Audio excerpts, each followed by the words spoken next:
अस्सलाम वालेकुम क्लास। हम आपको स्टैंडर्ड कॉलेज में वेलकम कहते हैं प्यारे बेटे। मैं आपकी उर्दू की टीचर और मेरा नाम सोबिया है और मेरा ताल्लुक स्टैंडर्ड कॉलेज के शोबा उर्दू से है।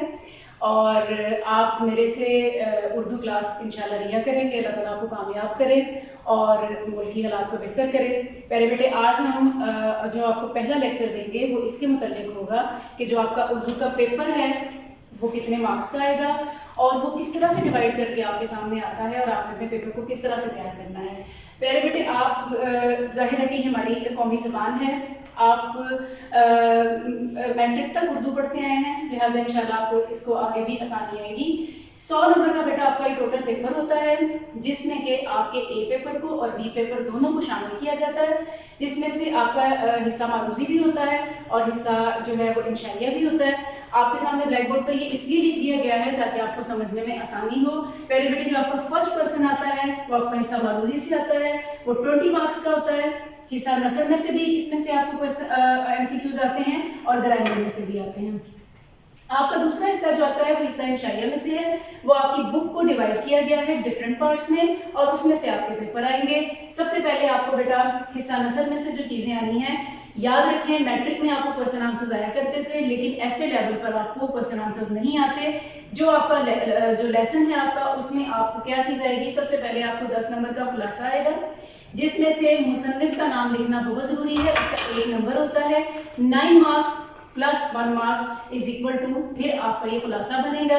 इसके बाद है बेटा आपका सियाको सबाक का क्वेश्चन, जो आप पहले हवाला मतन लिखेंगे, सियाको सबाक लिखेंगे और उसके लिहाज से तशरीह करेंगे और ये आपके 15 नंबर का क्वेश्चन बनेगा। उससे अगला बेटा क्वेश्चन आपका आएगा हिस्सा नज़म में से, और आप ये याद रखें कि हिस्सा नज़म और गज़ल में से आपको कोई चॉइस नहीं आएगी। जो शेर आपको दिया जाएगा आपने उसी की तशरीह करनी है।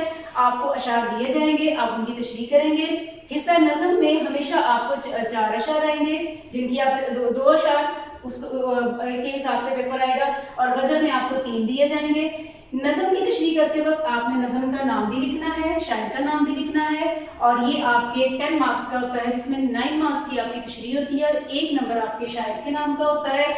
इसमें मार्क्स लेने के लिए गज़ल में और नज़म में ज़रूरी है और जो हवाला मतन के लिहाज से आप तशरीह करते हैं आप हवाला जात देंगे, इसके साथ साथ आप अशार देंगे। जितने इमदादी अशार होंगे उतने ही आप अच्छे तरीके से मार्क्स को गेन कर सकते हैं। आपके इसके बाद 5 मार्क्स की बेटा आपकी हिस्सा नज़म आती है।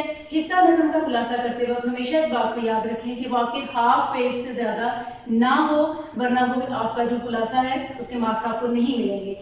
दरख्वास्त बेटा आपने लिखनी है जो आपके बी पेपर में से आई है। बी पेपर में से जो आपकी दरख्वास्त है ये मुख्तलिफ टॉपिक्स पे हो सकती है, प्रिंसिपल के नाम भी हो सकती है, वापडा के लिए भी हो सकती है। हर चीज़ के लिए जिसके लिए आप दरख्वास्त पेश कर सकते हैं उसका आपको तरीका सिखाया जाता है।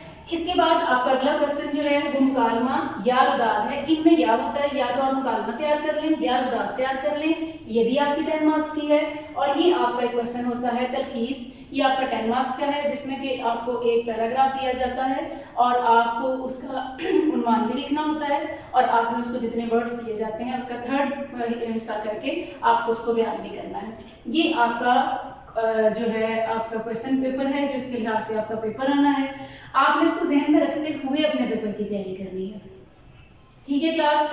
आपने इसको जहन में रखना है क्योंकि अगर आप इस बात को जहन में नहीं रखेंगे कि ये क्वेश्चन कितने मार्क्स का है तो आपको यकीनन उसको अटेम्प्ट करने में उसकी लेंथ की शॉर्टेज का या किसी भी बात का अंदाज़ा नहीं होगा। आपने इसको जहन में रखना ताकि आपको आसानी हो। सर बस।